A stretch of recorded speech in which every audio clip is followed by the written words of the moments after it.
You think you know what human cruelty looks like. You've seen the movies, read the history books, felt the appropriate horror at humanity's darkest moments. But what if I told you that in the heart of what is now Mexico City, an entire civilization built monuments to suffering that would make modern torture chambers look like children's playgrounds? What if there was a culture so systematically devoted to ritualized agony that they turned human sacrifice into an art form, a science, and a religious obligation all rolled into one terrifying package? Today we're diving into the blood-soaked reality of Aztec sacrificial practices. Not the sanitized version you learned in school, but the raw, documented truth that historians have spent centuries trying to soften. We're talking about a civilization that didn't just kill prisoners of war or criminals. They created an entire economy of human suffering, where your beating heart could be torn from your chest while you watched, where children were systematically drowned to please rain gods, and where the screams of the dying were considered sacred music. The numbers alone will stagger you. Conservative estimates suggest the Aztecs sacrificed between 20,000 and 250,000 people annually across their empire. That's not a typo. We're talking about a death toll that would make some modern genocides look restrained. Except this wasn't war or madness. This was religion. This was Tuesday. This was how they kept the sun rising and the crops growing. But here's what makes this truly disturbing. These weren't random acts of violence or the rage-fueled massacres of conquest. Every cut, every scream, every drop of blood was calculated, ritualized, and performed with the precision of a surgical procedure. The Aztecs didn't just kill people. They transformed human death into a theatrical performance where suffering itself became sacred, where the method of dying mattered as much as the death, and where the audience participation was mandatory. Picture this scene from the Templo Mayor in Tenochtitlan, the year 1487. The Spanish haven't arrived yet. The Aztec Empire is at its peak, and Emperor Ahuitzotl is dedicating his newly expanded temple with a ceremony that will make your blood run cold. For 4 straight days, lines of prisoners stretch from the temple steps to the horizon. Conservative Spanish accounts written decades later estimate 84,000 people were sacrificed in those 4 days alone. That's 21,000 people per day, 875 per hour, nearly 15 human beings slaughtered every single minute for 96 straight hours. The priests worked in shifts. As one group exhausted themselves tearing out hearts, fresh priests would take their place. The stone steps became so slick with blood that workers had to constantly sweep the gore away to prevent the priests from slipping. The stench of death hung over the city like a fog. The screaming never stopped. This wasn't war. This wasn't madness. This was worship. And here's the part that should terrify you. Every single person in that city, from the emperor to the lowliest farmer, believed this was not only necessary but beautiful. They believed the gods would literally die without this blood. They believed the sun would stop rising, the crops would fail, and the world would end if they didn't feed the cosmic machine with human hearts. To them, mercy would have been the ultimate cruelty because mercy meant condemning the entire universe to destruction. The archaeological evidence backs up every horrific detail I'm about to share with you. At the Templo Mayor excavation site in modern Mexico City, archaeologists have uncovered layers upon layers of human remains. Not scattered bones from battles or burials, but carefully arranged deposits of sacrificial victims. Skulls showing evidence of heart extraction. Rib cages split open with obsidian blades.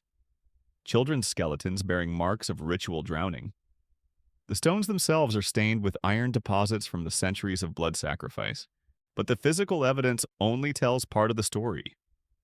The Aztecs were meticulous record keepers, and their codices describe sacrificial methods that would challenge your faith in human nature. We're not talking about quick deaths or merciful endings. We're talking about rituals specifically designed to maximize suffering because the gods demanded it. The more the victim suffered, the more valuable the sacrifice. Pain wasn't a side effect. Pain was the point. Take the festival of Shumalpili, the new fire ceremony held every 52 years. This wasn't just about lighting a flame. This was about preventing the apocalypse through orchestrated agony. The priests would select the most physically perfect young man they could find. For an entire year, he would live as a god, pampered and worshipped, given anything he desired. The catch? He knew exactly when and how he would die. On the appointed night, they would march him to the top of the Hill of the Star. As midnight approached, they would stretch him over a special stone altar. Then, as the constellation known as the Pleiades reached its zenith, a priest would use an obsidian knife to cut open his chest. But here's where it gets truly horrific. They wouldn't kill him first. They would keep him conscious, force him to watch as they reached into his chest cavity, and tore out his still beating heart. Only then, as his heart was used to light the new fire, would he be allowed to die. The crowd would cheer. Children would be brought to witness the glory of sacrifice, and everyone would go home believing they had just saved the world from ending. The next morning, they would light their cooking fires from the new fire, the flame born from a human heart, and consider themselves blessed. But that was just one ceremony. The Aztec religious calendar included dozens of festivals, each requiring its own specific type of sacrifice, its own method of killing, its own quota of human lives. The festival of Tlaxcala demanded that victims be flayed alive, their skin worn by dancing priests. The ceremony for Huehueteotl required children to be burned alive in sacred fires. The ritual for Chalchutatlin involved drowning selected victims in underground chambers while priests collected their tears. Each method wasn't random violence. Each was a precisely choreographed religious drama where every detail carried cosmic significance. The age of the victim, their gender, their physical condition, the tools used to kill them, the time of day, the phase of the moon, the direction they faced while dying. And everything mattered because the gods were watching and the gods were hungry. The scale of this system required massive infrastructure. The Aztecs didn't just grab random people and kill them. They built an entire civilization around the systematic production of sacrificial victims. They waged war specifically to capture prisoners for sacrifice. They established tributary relationships with conquered peoples that included quotas of human beings to be delivered for ritual killing. They created schools where children were trained from birth to be perfect sacrificial offerings. The Kamakak, the elite schools for noble children, weren't just centers of learning. They were breeding grounds for future priests and sacrificial victims. Children as young as 6 would begin learning the elaborate rituals of death. They would practice cutting techniques on prisoners. They would memorize the prayers that accompanied each type of killing. They would study the astronomical calculations that determined when sacrifices were required. And the most promising students, the most beautiful and intelligent children, would be selected for the ultimate honor. They would become the gods themselves, living embodiments of divine power who would eventually be sacrificed in the most elaborate ceremonies. These children lived in luxury, worshipped by thousands, given every pleasure imaginable, all while knowing they were being fattened for slaughter. The economic impact of this sacrificial system was staggering. Entire regions of the Aztec Empire existed primarily to supply victims for ritual killing. The Pochteka, the long-distance merchants, weren't just trading in gold and jade. They were trafficking in human beings, evaluating potential sacrificial victims like livestock, calculating their religious value based on physical perfection and spiritual purity. Markets throughout the empire featured sections where sacrificial victims were bought and sold alongside pottery and food. Families would sell their children during times of famine, knowing they were condemning them to ritual death, but believing they were also ensuring their souls would join the gods. The most valuable victims could cost more than a house, their price determined by factors that would make modern human traffickers seem almost humanitarian by comparison. But here's what makes the Aztec sacrificial system truly unique in the annals of human cruelty. This wasn't the madness of a single tyrant or the bloodlust of a conquering army. This was an entire civilization, millions of people who had convinced themselves that systematic torture and murder were not just acceptable but essential for the survival of the universe itself. Every man, woman, and child in the Aztec Empire lived their entire lives knowing that they might be selected for sacrifice at any moment. Every morning when they woke up, they gave thanks for seeing another sunrise, knowing it might be their last. Every night when they went to sleep, they wondered if tomorrow would be the day their heart would be torn from their chest to feed the hungry gods. And yet they didn't live in terror. They lived in devotion. They competed for the honor of being chosen for sacrifice. They raised their children to be worthy offerings. They created art celebrating the beauty of ritual death and wrote poetry about the glory of having your heart fed to the gods.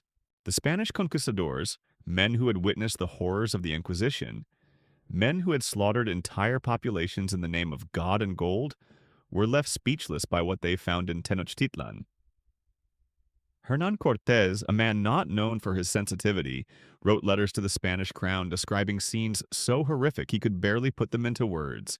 Bernal Díaz del Castillo, one of the conquistadors who witnessed the sacrificial ceremonies firsthand, wrote decades later that the memory of the screams still haunted his dreams. He described walls built entirely from human skulls, pyramids where the steps were permanently stained black with dried blood, and priests whose hair was so matted with gore it had turned into armor. But the Spanish accounts, horrific as they are, only scratch the surface of what the archaeological record reveals. Because the Aztecs didn't just kill people and forget about them. They incorporated human remains into their architecture, their art, their daily lives. They turned death into decoration and suffering into sacred geometry. The foundation of the Templo Mayor wasn't built on stone. It was built on bodies, layer upon layer of sacrificial victims, their bones providing the literal foundation for Aztec religious life. When archaeologists excavated the temple in the 1970s, they found the chambers filled with thousands of skulls, arranged in precise patterns that corresponded to astronomical alignments and religious calendars. Human sacrifice, the ultimate expression of religious devotion. The Aztecs believed that the gods had sacrificed themselves to create the world and humanity. In their creation myth, the god Quetzalcoatl had given his blood to breathe life into the bones of previous human races. The sun god Tonatiuh had thrown himself into a fire to become the fifth sun, the current age of the world. The god Tezcatlipoca had allowed his foot to be bitten off by the earth monster to create land. In this cosmic framework, human sacrifice wasn't cruelty. It was reciprocity. It was humanity's way of paying back the gods for their ultimate sacrifice. Every heart torn from a living chest was a small repayment on an infinite debt. Every drop of blood spilled on temple stones was interest on the loan of existence itself. This theological foundation created a culture where suffering was not just accepted, but celebrated as the highest form of spiritual expression. The Aztecs developed an entire vocabulary around pain and death that had no equivalent in other languages. They had different words for the various types of screams a sacrificial victim might make, each carrying its own religious significance. They had specific terms for the different ways a heart could be removed, each method appropriate for different gods and different occasions. The training required to become a sacrificial priest was as rigorous as any medical school. These men spent years learning human anatomy, not to heal, but to kill with maximum religious efficiency. They studied the precise angle required to cut through the ribcage without damaging the heart. They practiced the swift movements needed to extract a beating heart before the victim lost consciousness. They memorized the prayers that had to be recited during each step of the killing process.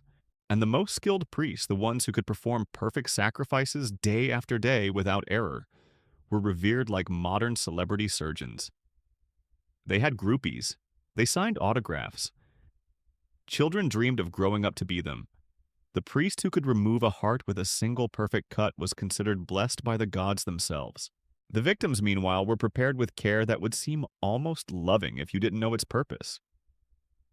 Selected sacrificial offerings would be bathed, fed the finest foods, dressed in elaborate costumes, and treated like living gods. They would be given servants, entertained with music and dancing, and allowed to experience pleasures most Aztecs could only dream of. All while knowing they were being prepared for slaughter. The psychological conditioning required to create willing sacrificial victims was perhaps the most sophisticated aspect of Aztec religious culture. From birth, children were taught that death by sacrifice was not an ending but a transformation. They learned songs that described the journey of the sacrificed soul, how it would bypass the terrifying underworld of Mictlan and ascend directly to the paradise of the sun god. They were told stories of previous sacrificial victims who had become stars in the night sky, eternal lights guiding their people through darkness. The chosen victims weren't dragged kicking and screaming to their deaths. They walked willingly, often joyfully, to the sacrificial stones. Spanish chroniclers reported their amazement at watching prisoners of war actually compete for the honor of being selected for the most elaborate sacrificial ceremonies. These men would spend their final days in prayer and meditation, preparing their souls for the moment when their hearts would be offered to the gods. But the Aztecs understood that even the most devout believer might falter when faced with the reality of ritual death.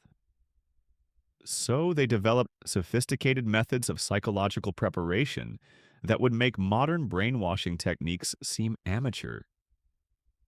Victims selected for major ceremonies would undergo months of conditioning, gradually isolated from normal human contact and surrounded only by priests and other sacrificial candidates.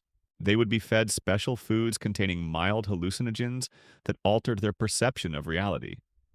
They would participate in elaborate rituals where they would temporarily die and be reborn as gods, experiencing simulated versions of their eventual sacrifice. By the time they reached the actual ceremony, many victims were so thoroughly conditioned that they genuinely believed they were divine beings voluntarily returning to their celestial homes. The Aztec understanding of human psychology in these situations was terrifyingly advanced. They knew that victims who died in terror produced inferior sacrifices, that the gods preferred offerings made willingly and joyfully. So they created an entire science around manufacturing religious ecstasy in the face of imminent death. Priests would study each victim's personality, their fears and desires, their spiritual beliefs, and craft individualized psychological preparations that would ensure they approach their sacrifice in the proper mental state. The Festival of Toxcatl demonstrated this psychological manipulation at its most refined. Every year, the priest would select the most physically perfect young man in the empire to represent the god Tezcatlipoca. This chosen victim would spend an entire year living as the god incarnate, worshipped by millions given unlimited access to pleasure and luxury. He would marry 4 beautiful wives, each representing different aspects of the goddess.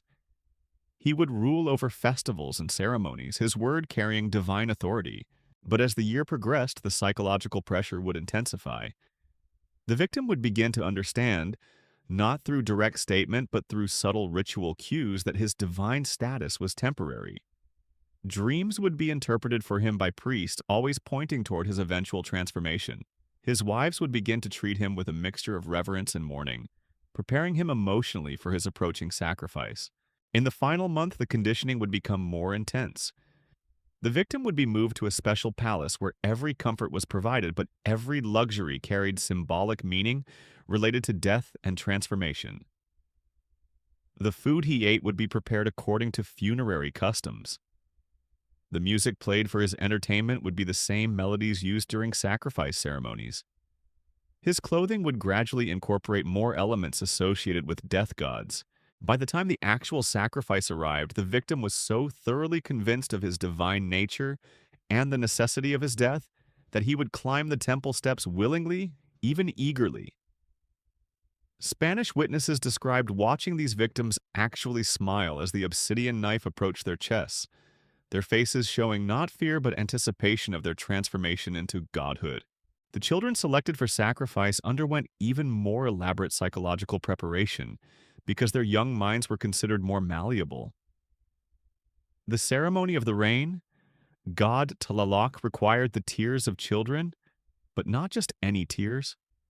The gods demanded tears of genuine sorrow and fear, which meant the children had to understand what was happening to them while being unable to prevent it.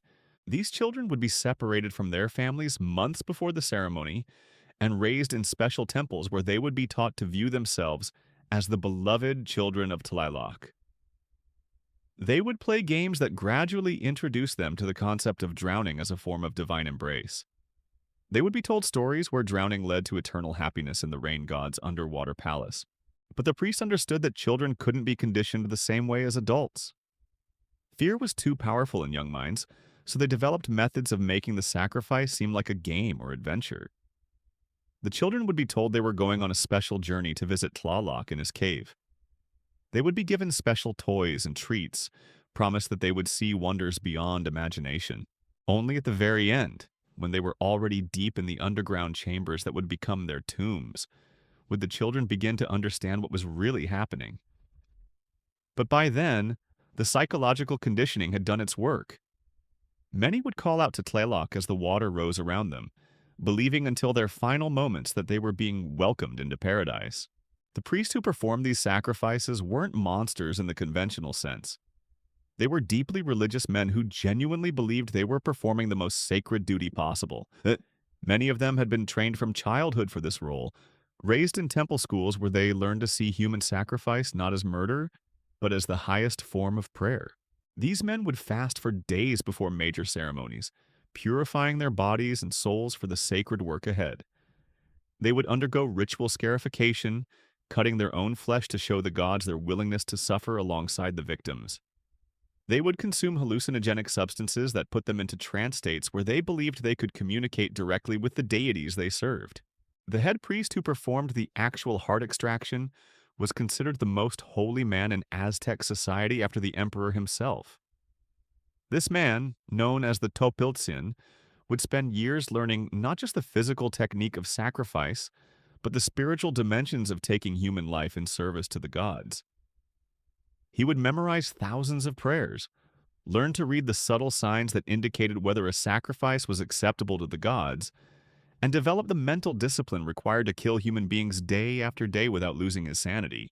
The Topiltzin would paint his body with sacred symbols before each ceremony, each mark representing a different aspect of divine power. He would wear special robes woven from the hair of previous sacrificial victims, connecting him spiritually to all those who had died under his knife. His obsidian blades would be blessed in elaborate rituals, treated not as weapons but as sacred instruments of divine communication. During the sacrifice itself, the Topiltzin would enter a trance state where he believed his hands were guided by the gods themselves. Witnesses described these priests as moving with inhuman precision and speed, their faces showing no emotion as they performed their deadly work. They seemed to exist in a different reality from the crowds of spectators, focused entirely on the cosmic drama they were enacting. But perhaps the most disturbing aspect of Aztec sacrifice was how it created a society where everyone was complicit in the system of ritualized murder. This wasn't a secret practice hidden from public view. These ceremonies were the most important public events in Aztec culture, drawing crowds of hundreds of thousands of spectators who would travel for weeks to witness major sacrifices.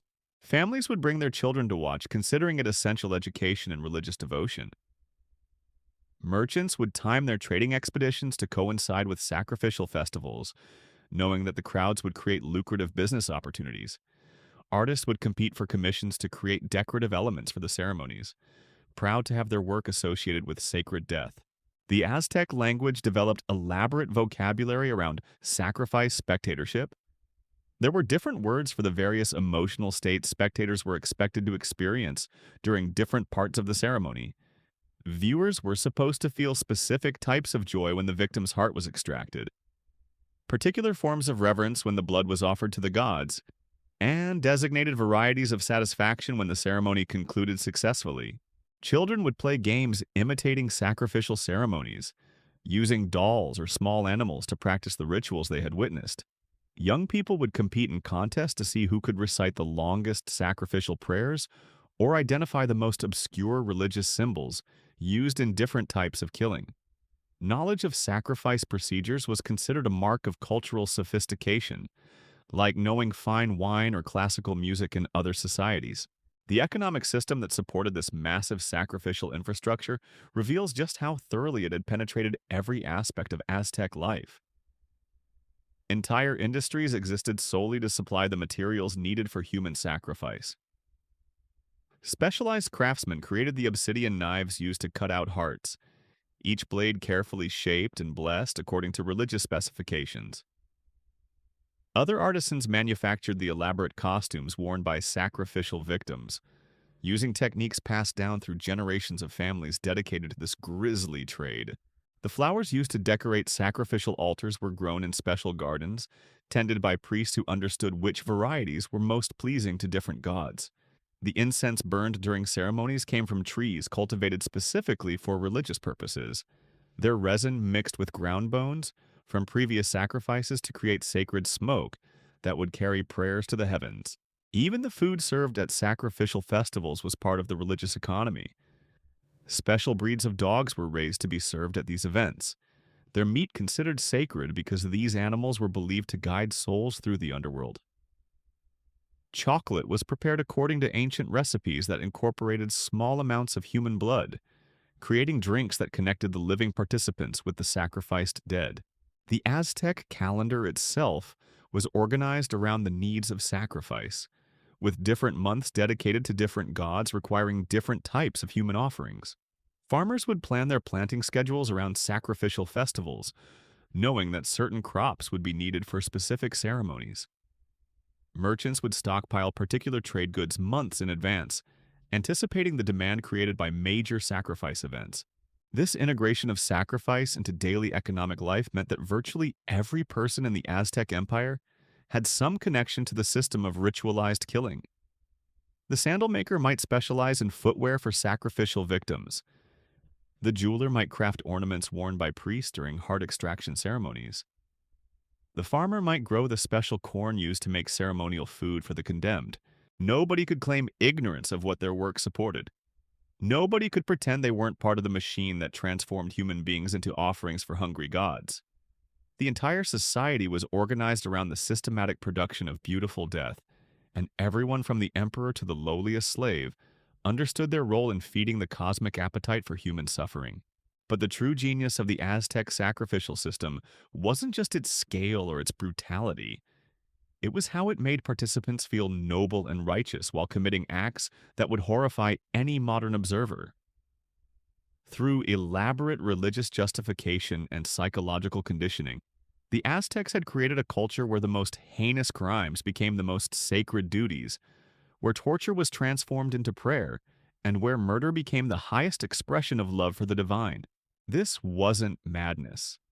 This was methodical, systematic, religiously sanctioned horror that lasted for centuries and consumed millions of lives. And everyone involved, from the priests wielding the obsidian knives to the crowds cheering in the plaza below, believed they were saving the world. The children were the worst part. Not because their deaths were more gruesome than the adults, though they often were, but because of how the Aztecs had perfected the art of making innocent minds complicit in their own destruction. The ceremony of Atalcawalo, dedicated to the rain god Tlaloc, required the tears of children to ensure the rains would come. But not just any tears. The gods demanded genuine anguish, authentic terror, the kind of emotional anguish that could only come from a child who understood they were about to die. The selection process began months before the actual ceremony. Priests would visit villages throughout the empire, examining children with the same careful attention a modern doctor might use to select organ donors. They looked for specific physical characteristics: perfect teeth, unblemished skin, eyes that showed intelligence and awareness. But most importantly, they sought children who could cry on command, whose emotions ran close to the surface, whose fear would produce the torrential tears that Tlaloc craved. Once selected, these children would be taken from their families and brought to special compounds near the sacred cenotes, the underwater caves where they would eventually drown. The priests understood that traumatized children produced better tears, so the conditioning process was designed to create maximum psychological distress while maintaining the victim's physical health.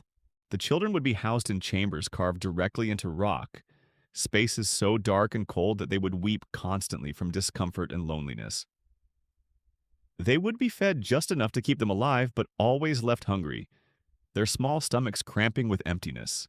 They would hear the sounds of other children crying in nearby chambers, creating a symphony of misery that echoed through the underground passages day and night. But here's where the Aztec understanding of child psychology becomes truly chilling. They knew that children who gave up hope would produce fewer tears, so they created elaborate psychological games designed to keep their victims emotionally engaged.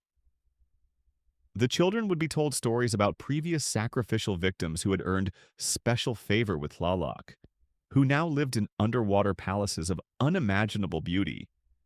They would be shown pictures of these mythical realms, painted on the walls of their prison chambers in colors so vivid they seemed to glow in the torchlight. Periodically, priests would visit the children and ask them to describe their dreams. Any dream that could be interpreted as communication from Tlaloc would be met with celebration. The child would be given special food, temporary freedom from their chains, even visits from family members. This created a psychological dependency where the children learned to manufacture religious visions, crafting elaborate fantasies about their divine destiny, while simultaneously becoming more terrified of their approaching death. The actual ceremony of Alcawallo lasted for days, with different groups of children sacrificed at different locations throughout the empire. The most valuable victims, those who could produce the most tears, were saved for the final day when they would be taken to the deepest cenotes, the underwater caves that connected directly to Tlaloc's realm. Spanish chroniclers who witnessed these ceremonies described scenes that haunted them for the rest of their lives. Children as young as 6 years old would be lowered into the cenotes in wooden cages, their cries echoing off the limestone walls as the water slowly rose around them. The priests would time the drowning to coincide with specific astronomical events, believing that children who died as certain stars reached their zenith would produce rain clouds that would last throughout the growing season. But the children weren't simply pushed underwater and left to die. That would have been too merciful, too quick. The Aztecs had developed techniques to prolong the drowning process, to maximize both the suffering and the tears that the gods demanded. Victims would be given hollow reeds to breathe through, allowing them to survive underwater for extended periods while experiencing the terror of drowning over and over again. The priests would pull the children up periodically, allowing them to gasp for air and cry out to their parents or to Tlaloc himself. These moments of hope would be followed by renewed submersion, creating cycles of despair and false salvation that could continue for hours. The psychological torment was as carefully orchestrated as the physical suffering, designed to produce specific types of tears that corresponded to different aspects of the rain god's personality. The acoustic properties of the cenotes amplified every sound, turning the children's cries into otherworldly wails that could be heard for miles. Crowds would gather at the surface, listening to the sounds rising from the depths and interpreting different types of screams as messages from Tlaloc. A high-pitched wail meant the rains would come early. A broken sobbing indicated a long growing season. Silence meant the gods were pleased and the sacrifice was complete. Archaeological evidence from these cenotes tells the story that Spanish chroniclers couldn't bring themselves to record in full detail. Underwater excavations have revealed chambers filled with the skeletons of children, their bones showing evidence of prolonged drowning. Calcium deposits on the bones indicate they were alive when submerged, the mineral buildup occurring only in living tissue. Scratch marks on the limestone walls show where small fingers clawed desperately at stone, trying to find purchase as the water rose. But the most chilling discoveries are the toys and personal belongings found alongside the skeletal remains. Small clay figurines, wooden dolls, even pieces of jewelry that loving parents had given their children before they were taken away. These objects, preserved by the mineral-rich cenote water, provide glimpses into the individual lives that were extinguished in service to the rain god's appetite. One particular skeleton, that of a girl approximately 8 years old, still wore a necklace made from jade beads and tiny shells. Analysis of the surrounding deposits suggests she was submerged and raised multiple times over a period of several hours before finally being allowed to drown. Her small skull shows evidence of repeated trauma, indicating she had beaten her head against the cenote walls in her desperation to escape. The priests justified this elaborate cruelty through complex theological reasoning that transformed child murder into cosmic necessity. They taught that Tlaloc's own children had been killed by rival gods, leaving him grief-stricken and unable to produce rain. Only the tears of dying children could remind him of his own loss and motivate him to weep the rains that sustained life on Earth.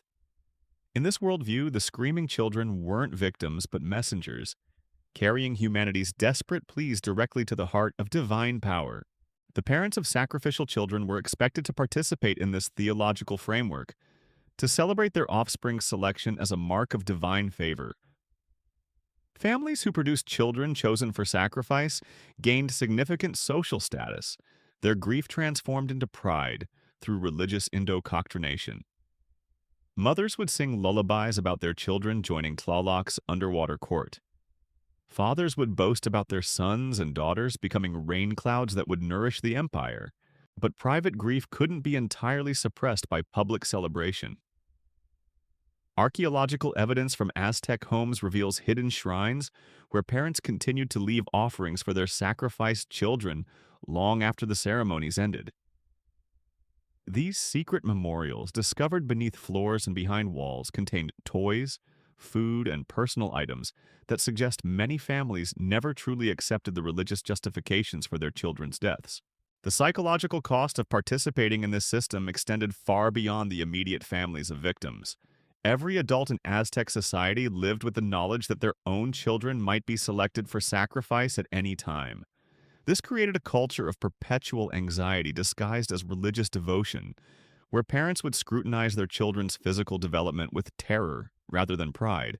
Beautiful children became liabilities rather than blessings. Parents would deliberately scar their offspring, hoping to make them less appealing to the priests who scouted for perfect sacrificial victims.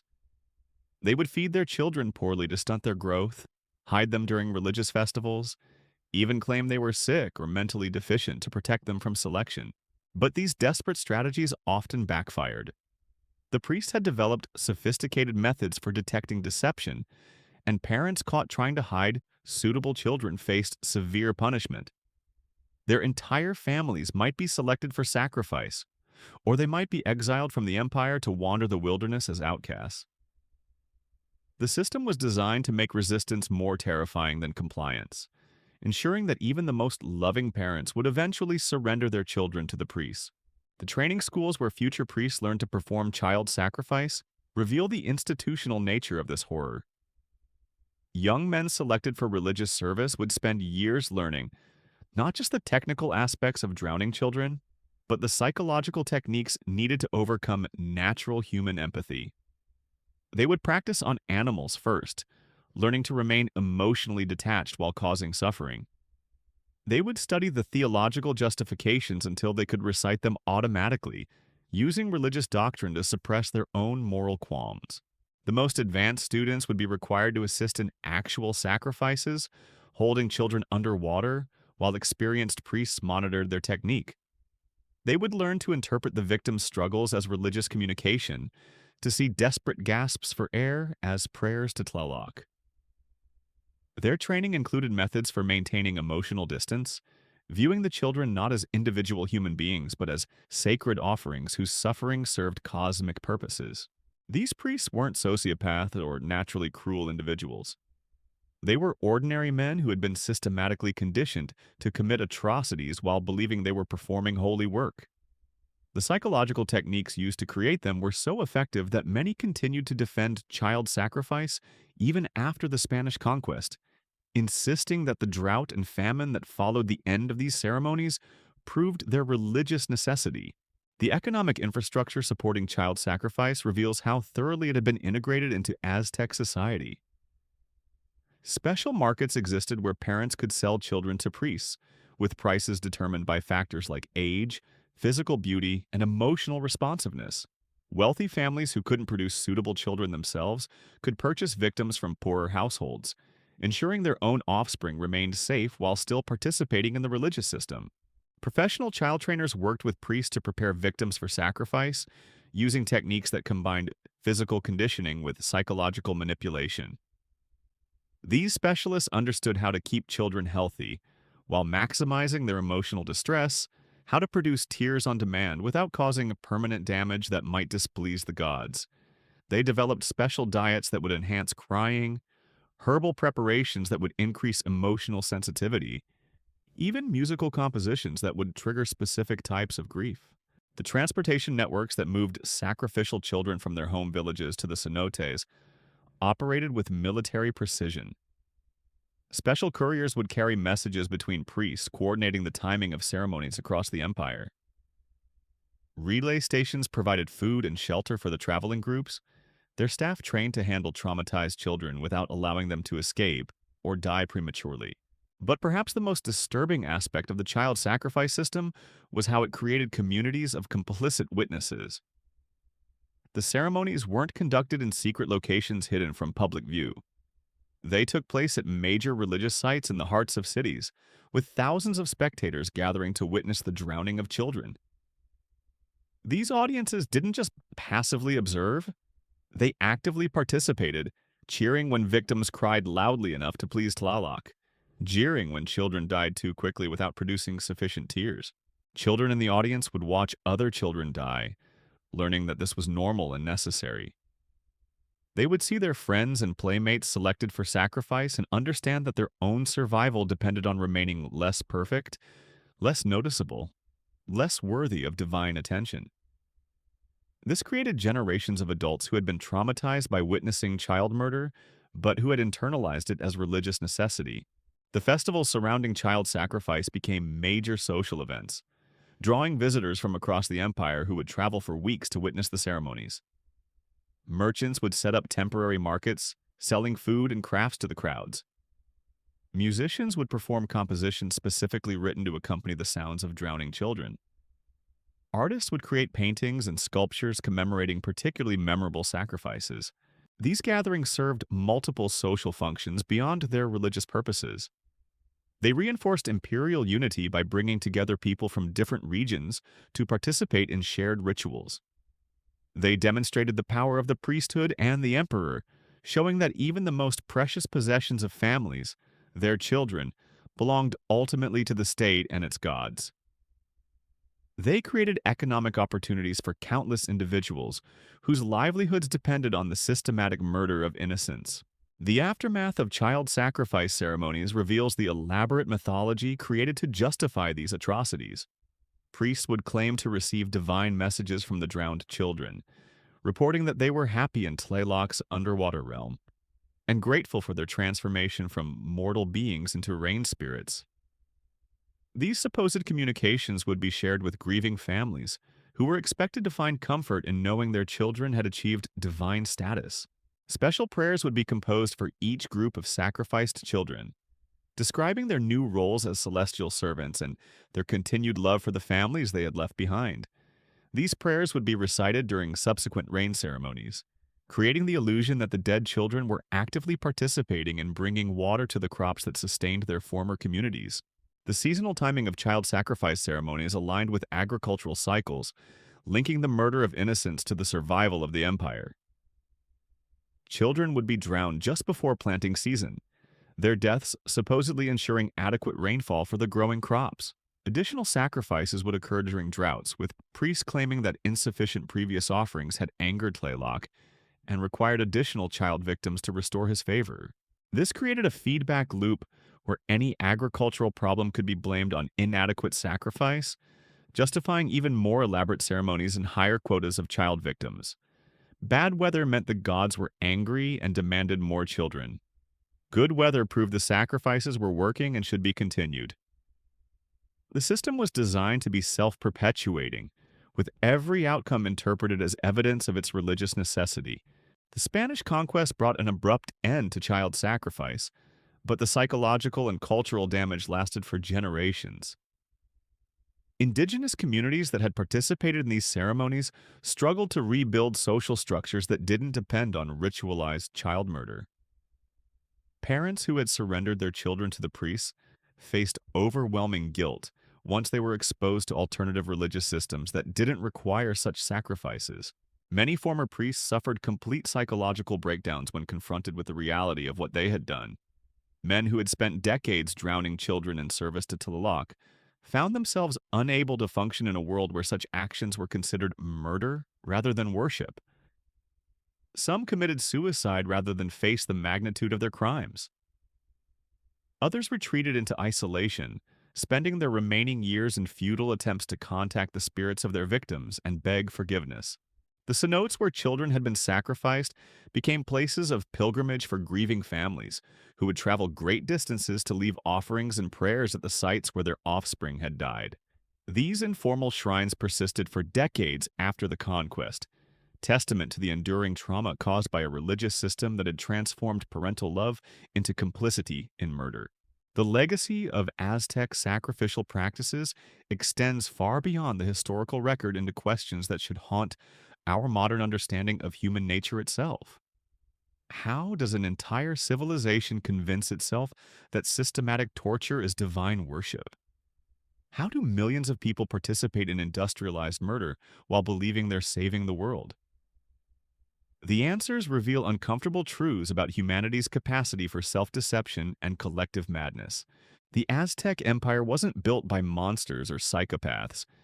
It was created by ordinary human beings who developed sophisticated methods for transforming natural empathy into religious duty. They didn't suppress their humanity, they weaponized it, turning love for their gods into justification for the most heinous crimes imaginable. Every parent who handed over a child, every priest who wielded an obsidian knife, every spectator who cheered at the moment of death believed they were performing acts of ultimate love and devotion. This wasn't primitive barbarism driven by ignorance or superstition. The Aztecs were master engineers who built floating gardens and aqueduct systems that modern cities would envy. They were brilliant mathematicians who calculated astronomical events with precision that amazed European scholars. They were sophisticated political theorists who governed an empire spanning millions of people across diverse cultures and languages. Their sacrificial system wasn't a failure of intelligence. It was intelligence perverted, turned toward purposes that demonstrate how human reason can justify any atrocity when filtered through the right ideological framework. The psychological mechanisms that enabled Aztec sacrifice haven't disappeared from human nature. They've simply found new expressions in modern contexts. The same mental processes that allowed Aztec parents to celebrate their children's selection for sacrifice operate in every society that convinces ordinary people to commit extraordinary evil in service of higher purposes. The uniforms change, the justifications evolve, but the underlying psychology remains constant. We see it in the bureaucrats who processed paperwork for genocide while going home to kiss their own children goodnight. We see it in the scientists who conducted medical experiments on human subjects while believing they were advancing knowledge for the greater good. We see it in the soldiers who massacred civilians while convinced they were protecting their homeland. The Aztec priests who drowned children for rain weren't fundamentally different from these modern perpetrators. They were all ordinary people who found ways to make extraordinary evil feel like moral necessity. The documentation of Aztec sacrificial practices serves as more than historical curiosity. It's a warning about the human capacity for moral blindness, a reminder that civilizations can develop elaborate justifications for the most heinous acts imaginable. When we study these rituals, we're not examining the behavior of ancient aliens or fundamentally different humans. We're looking at what our own species is capable of when the right social, religious, and psychological conditions align. The Spanish conquest that ended these practices came with its own horrors, its own justifications for mass killing and cultural destruction. The conquistadors who were appalled by Aztec sacrifice had no trouble enslaving entire populations or burning indigenous libraries to ash. They simply operated under different ideological frameworks that made their own atrocities feel righteous and necessary. The cycle of justified violence continued, proving that the capacity for ritualized cruelty transcends any single culture or historical period.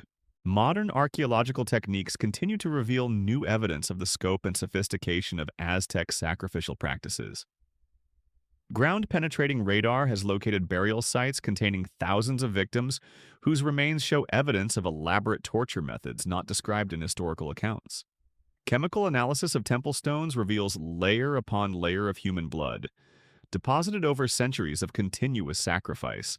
Genetic studies of skeletal remains indicate that many victims were related, suggesting entire family lines were systematically exterminated for religious purposes. But perhaps the most chilling discovery is how normal it all became. The Aztecs didn't just practice human sacrifice, they industrialized it, systematized it, turned it into routine administrative procedure. They created government departments dedicated to managing the flow of victims. They established quality control standards for sacrificial knives. They developed training programs for priests and scheduling systems for ceremonies. They transformed the most intimate human horror imaginable into bureaucratic efficiency. The true lesson of Aztec sacrifice isn't about the cruelty of ancient civilizations or the superiority of modern values. It's about the terrifying plasticity of human moral reasoning, our species' ability to convince ourselves that anything, no matter how horrific, is justified if it serves a purpose we consider sacred. The Aztecs believed they were saving the universe through systematic murder. What do we believe justifies our own systematic cruelties? What future archaeologists will dig through the remains of our civilization and wonder how we convinced ourselves that our atrocities were acts of love? The screams that echoed from Aztec temples have fallen silent, but the human capacity that created them remains. In every generation, in every society, ordinary people face the choice between comfortable complicity and difficult resistance. The Aztecs show us what happens when an entire civilization chooses complicity, when everyone agrees to look away from horror in service of a greater good that exists only in their collective imagination. The children who drowned in sacred cenotes, the prisoners whose hearts fed hungry gods, the parents who celebrated their offspring's selection for sacrifice, they all believed they were participating in something beautiful and necessary. Their conviction doesn't make their actions less horrific. It makes them more terrifying because it reveals how easily human beings can transform love into murder when the right story is told with sufficient authority and repetition. The Aztec Empire fell centuries ago, but the warning it provides remains eternally relevant.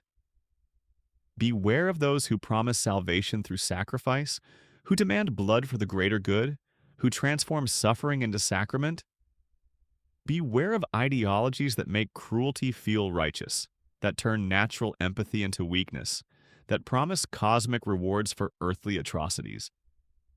Most of all, beware of the voice within yourself that whispers that this time is different, that this cause is worth any price, that the screams of innocence are a small price to pay for the beautiful world that will surely follow.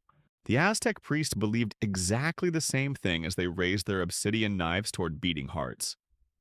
They were saving the world, one murder at a time. They were wrong then. We are wrong now when we follow the same logic down the same blood-stained path. The gods they fed with human hearts never existed. The gods we feed with our own varieties of sacrifice are equally imaginary. The only thing real is the suffering we cause and the choice we make, every day, between love and the elaborate justifications we create for its opposite. The screams have stopped echoing from the temples of Tenochtitlan, but they continue in new locations, justified by new theologies, performed by new priests who believe they're saving the world. Until we understand that those priests were us, that those crowds were us, that those parents surrendering their children were us, we will continue building our own temples to our own hungry gods, telling ourselves that this time, surely the sacrifice will be worth it. The Aztecs were not monsters. They were human beings who chose to become monstrous in service of what they considered sacred. That choice remains available to every generation, every society, every individual who decides that some greater good justifies the systematic infliction of suffering on innocence. The only way to honor the memory of those who died screaming in Aztec ceremonies is to ensure we never make that choice again.